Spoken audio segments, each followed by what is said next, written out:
A gente saía para passear só para ele ver as árvores.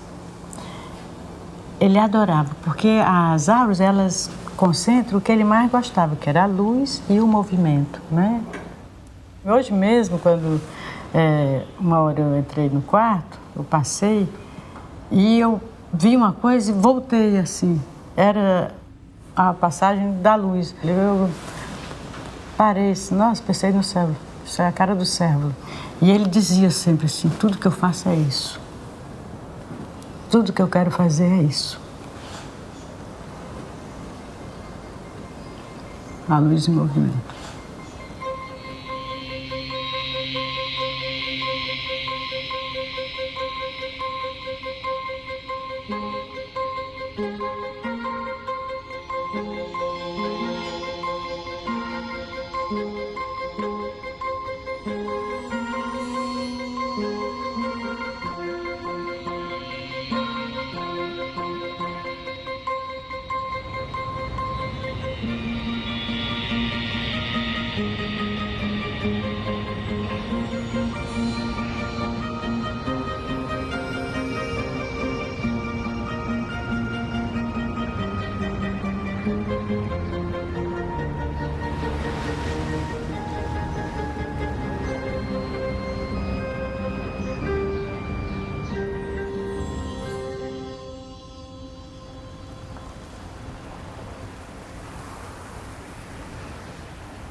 Eu acho que não é inspiração, às vezes é uma procura. Não é muito, talvez, muito correto dizer que a gente procura. A gente não procura, a gente encontra, entendeu? Mas se você não pesquisar, você não encontra. Então desenha, rabisca, etc.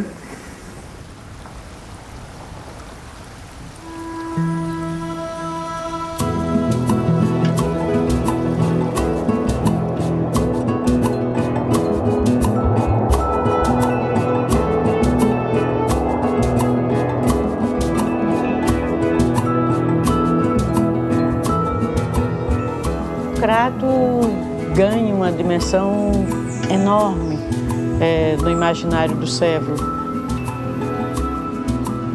Ele fala que ele lembrava de cor o contorno da Chapada e que aquilo foi muito importante na visualidade dele.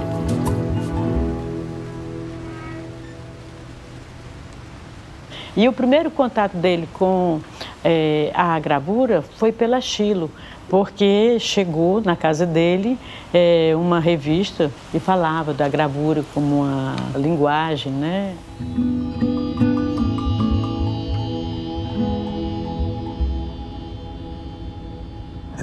Com uma linha e um traço, ele consegue dar uma dimensão fantástica e aquela sutileza que é uma característica dele, né? Uma marca registrada dele, né? E ele vai então estudar no ginásio do Crato. O cidadão Sérvulo é intimado, né, pelas forças de direita, porque ele é estudante no ginásio do Crato. Um dia é surpreendido com um livro do Jorge Amado, que ele conta que nem era para ler, era apenas para guardar sua coleção de selos, que ele tinha levado naquele dia para a escola para trocar com um colega alguns selos. Então, o padre Montenegro o expulsa como um perigoso comunista. Então, é aí que o Sérvulo vem para Fortaleza.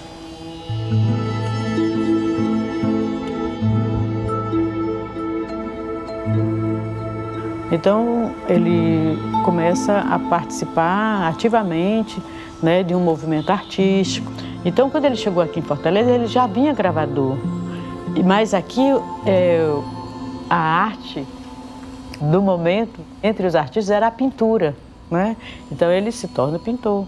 E é daqui que ele parte para São Paulo.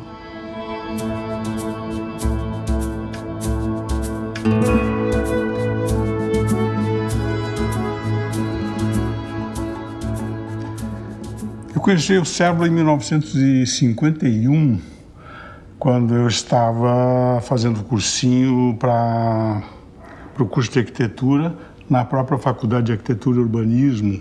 Nós ficávamos estudando física, matemática, mas o Cérbolo sempre tinha um caderninho e ele ficava desenhando. Ele fazia desenhozinhos de projetos que ele ia executar. Talvez por isso ele tenha fracassado no exame vestibular. Imagina que ele chega em São Paulo justo em 1951, o ano da primeira Bienal de São Paulo.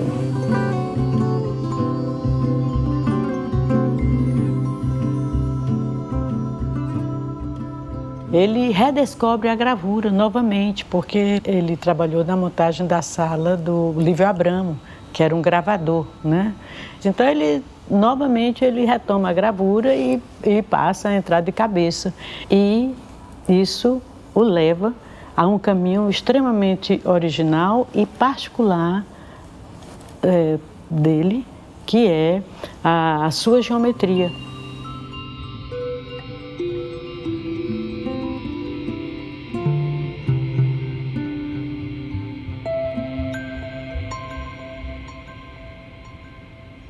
Um dia que o Cérbolo foi almoçar lá em casa, acabamos de almoçar, um dia quente de verão, nós saímos para dar uma volta. Fomos andando, de repente começamos a escutar alguma música. E de repente, no fundo de um quintal, nós vemos que tem um bando de gente fazendo música. E paramos para ver quem que era. Era o Pixinguinha e todo o pessoal, ou vários integrantes da antiga velha guarda. Pedimos ao dono da casa, a gente pode ouvir vocês? Aí podemos entrar? Ah, faz favor. E nós ficamos horas lá, ouvindo os maiores músicos que a música brasileira já teve. Outra etapa importante do Cérbolo em São Paulo é o Correio Paulistano. E era muito interessante, porque ele fazia coisas muito simples, como é toda a obra do Cérbolo é muito simples, ele é econômico. Então a ilustração dele já era assim, uma coisa muito gentil, muito bonita. Porque o Cérbolo, a gente pode ter certeza, ele era um inventor. Ele era um artista plástico, ele dominava totalmente a técnica que ele fazia, né? Mas também ele era um inventor de formas.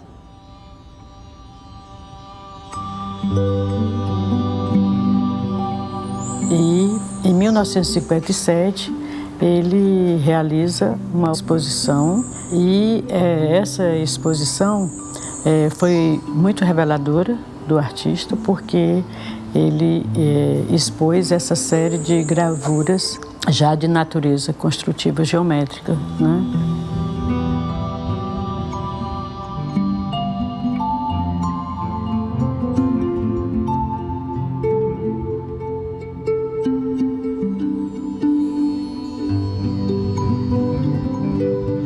E ele acredita que essa exposição contou muito para a bolsa que ele viria a receber do governo francês.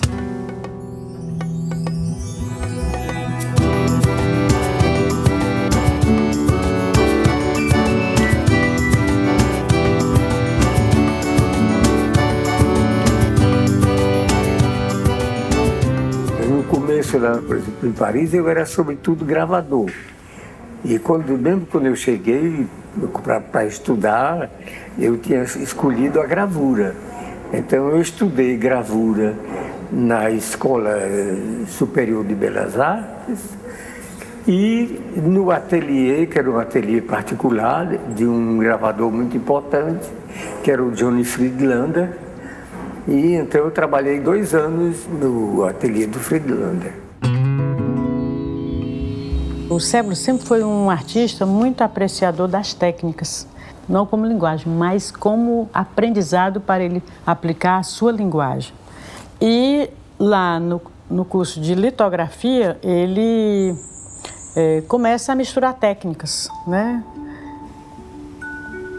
Então ele conta que um dia apresentou no curso uma gravura onde ele misturava técnicas. E o professor disse, não, isso não está certo. Nós franceses não misturamos técnicas. Aí ele disse, mas eu não sou francês. Abusado. Eu acho que as mudanças de técnicas, o artista sempre pesquisa, são experiências, né? Então ele foi experimentando de acordo com o lugar que ele estava, né? E o Sèvres sempre foi um artista muito inquieto. Quer dizer, a gravura para ele foi um grande trampolim para que ele mergulhasse um pouco mais dentro da arte cinética, para que ele criasse os excitáveis.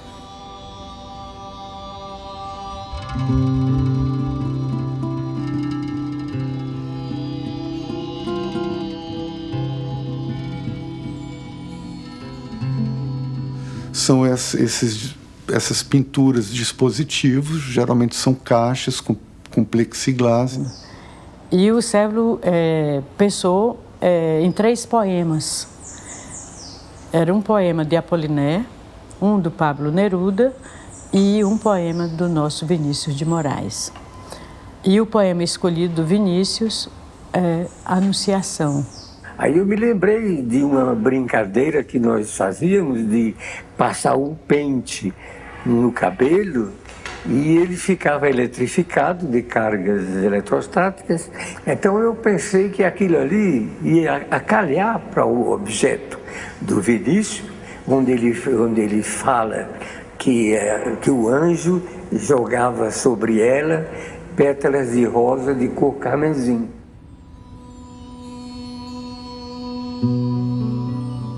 E fiquei muito impressionado com aquilo, né? Porque o objeto reage ao toque, ao contato, à aproximação da mão e tudo mais, além do fato de que ele tem um visual de um trabalho abstrato, como mais das vezes na obra do Sèvres.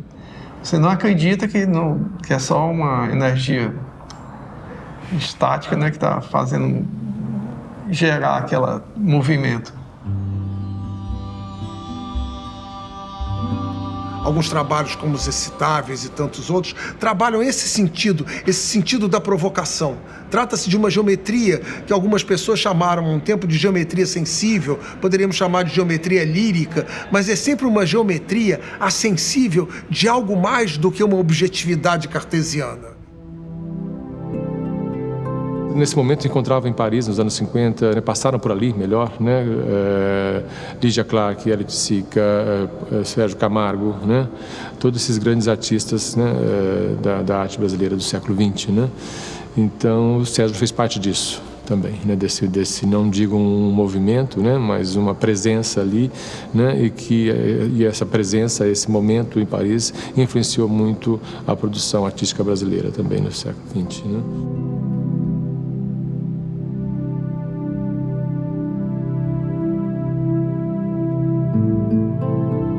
O Sèvres foi muito ligado aos artistas latino-americanos.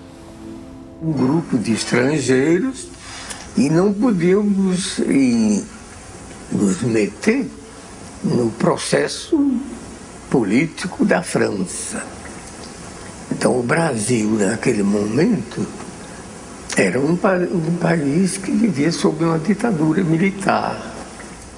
E em todos os momentos, assim, desde o Crato, né, como a gente pode ver, até o final da vida dele em Fortaleza, ele sempre foi um cidadão ativo, participativo e que defendia sempre uma posição política para os artistas. Essa participação do Sèvres, né, na França, da América Latina não oficial, né, o colocou na lista negra dos indesejáveis no Brasil, né? Então ele temia muito de vir ao Brasil e não poder voltar. Então ele conta que, acho que em 1976, 77, eu não recordo bem, ele partindo para a França, ele pegou o avião no Rio no final de tarde, quando o avião levanta o voo, ele olha para aquela luz maravilhosa, né? E ele pensa, eu não posso mais desperdiçar essa luz. E volta para a França decidido a começar o caminho de volta.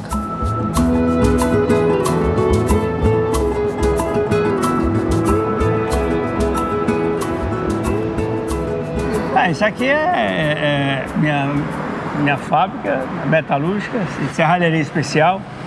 Eu conheci o Sérvulo através, acho que foi da Fama Batô. Ele me trouxe a fotografia, eu puxei para a medida que ele queria e fiz ela como ela está hoje, né? Que ele viu um barquinho chegando lá ainda na Europa e que via fumaça e disse assim, puxa, mas esse barco, ele parece uma mulher com cabelo esvoaçante. O Sérvulo tem um traço, tem uma coisa que ele dá movimento, sabe? E a gente sente a obra, né? E isso realmente é uma coisa extraordinária, porque uma imagem força. Eu chamo de imagem força, por exemplo, o gesto do Usain Bolt, uma imagem que todo mundo não precisa explicar. E isso aqui nos leva a imaginar coisas. Ninguém explica uma mulher com a cabeleira solta assim, no meio do mar. Eu sempre estava com o Sérvulo lá no ateliê e um dia eu estava lá e ele solfejou essa música. Aliás, eu solfejei essa música e disse, o poema da mulher, dos olhos da mulher amada. E sempre que eu ia lá, eu cantava essa música para ele.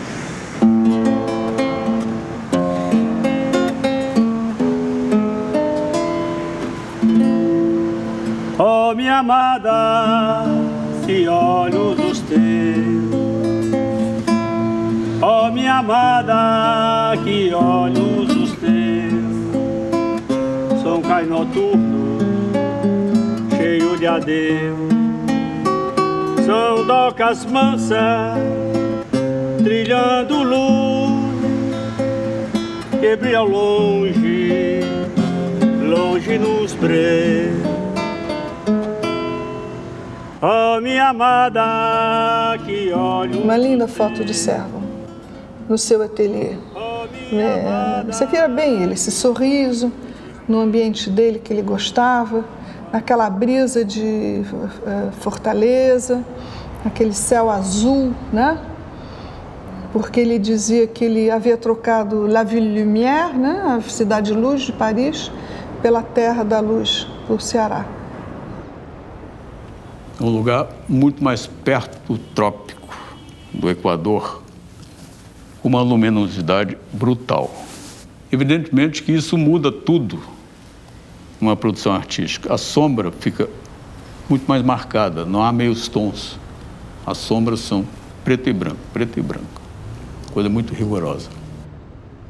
O retorno dele ao Brasil, em fins da década de 70, é o período que coincide com o momento em que ele começa a fazer grandes esculturas públicas, esculturas monumentais. Porque aí ele foi nutrindo esse grande interesse de dotar a Fortaleza de um museu de esculturas a céu aberto. Ele costumava dizer que Fortaleza era uma Grécia sem esculturas e que ele ia dar um jeito nisso.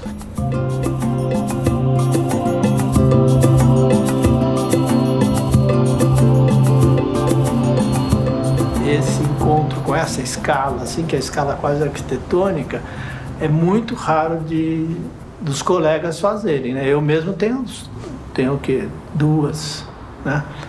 O Sérvulo acho que tinha 40 lá. Nem todas eram grandiosas, mas eram grandes, né? Eram assim, tem umas até que é pequenininha para um jardim interno de um jornal, né? Que é muito bonito, são as folhas do jornal, assim, dando a ideia de que elas estão ao vento.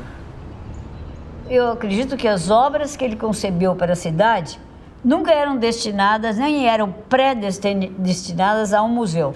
Ele já as concebia para o espaço urbano, entendeu? Eu acho que uma delas até é articulada pelo vento, outra pela água, Quer dizer, que ele já as concebia para o espaço urbano dado, entende? E eu acho que, nesse aspecto, não eram obras que ele poderia estar no museu. Não, são obras feitas para o espaço da cidade. Inclusive para a fruição de uma população mais aberta. Fortaleza ganhou várias obras públicas, né, com a grife do Servo. E são muito importantes para a cidade, porque é um trabalho sempre muito limpo, muito criativo, muito enxuto. E assim, a marca do Servo é importante para nós. Porque não é só uma escultura, também é uma pintura espacial, né? Aquela escultura, ela leva uma pintura também, né, que dá o sentido para o trabalho, né?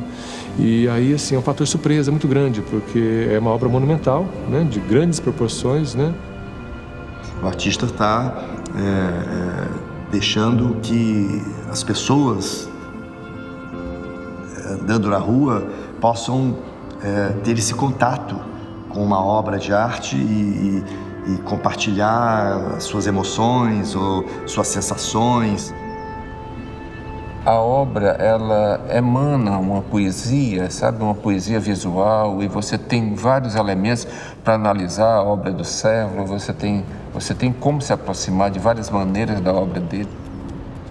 E ele tem a maior escultura contemporânea feita no Brasil.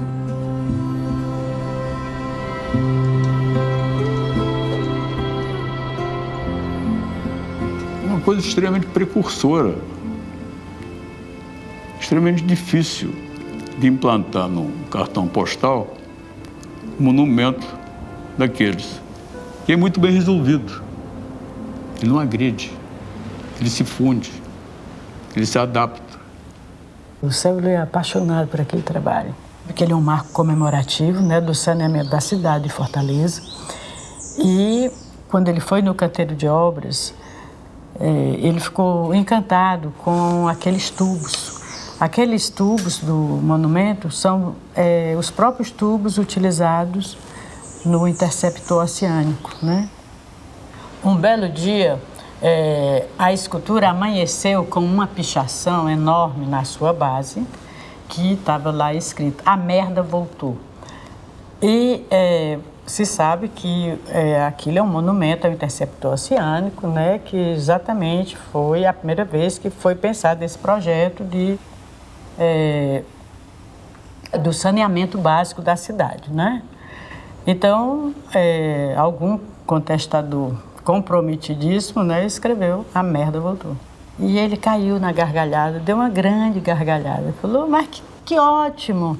Que coisa boa! Realmente a obra está cumprindo sua função, porque a arte é para provocar mesmo. E que bom que agora o fortalezense tem o seu muro, né, de contestação. Ele possa ali se posicionar".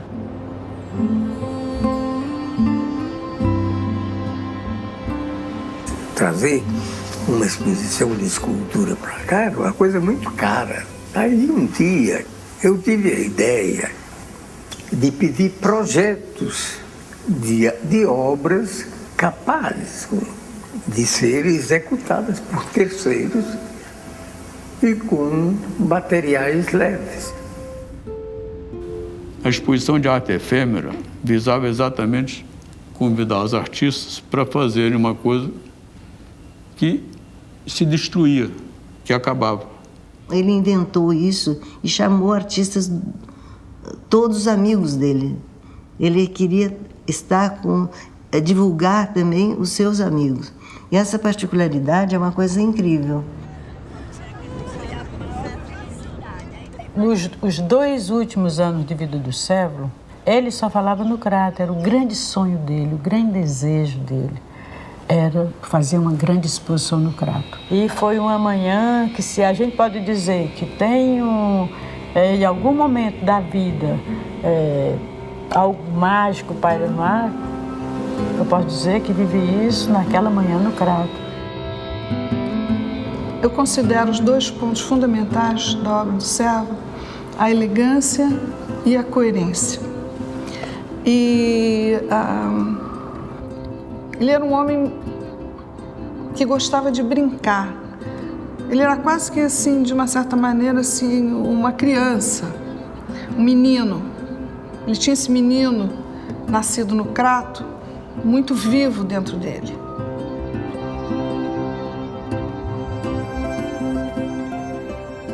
Com o passar das décadas, né, ele desenvolve um pensamento fluido, né, seguro, né, e que resultou nessa grande obra aí, né, que a gente tem hoje, nesse legado que ele deixou para a gente. Né. O Servo é um artista do Crato, é um artista de Fortaleza, é um artista de São Paulo, é um artista de Paris, é um artista do mundo, porque ele soube, ao longo da sua vida, entender tudo o que a vida lhe trazia e criar situações de acúmulo e síntese. Na noite do dia 13 de janeiro, né, de 2017, ele falou: eu estou trabalhando, eu estou fazendo uma coisa linda. E aí eu comecei a fazer cafuné e ele adormeceu. Ele não acordou mais, porque ele morreu trabalhando, né? E segundo ele, fazendo uma coisa muito bonita. Foi essa vida que ele teve. A coisa muito bonita era a conclusão de um trabalho que ele iniciou e que ele não queria dar um ponto final.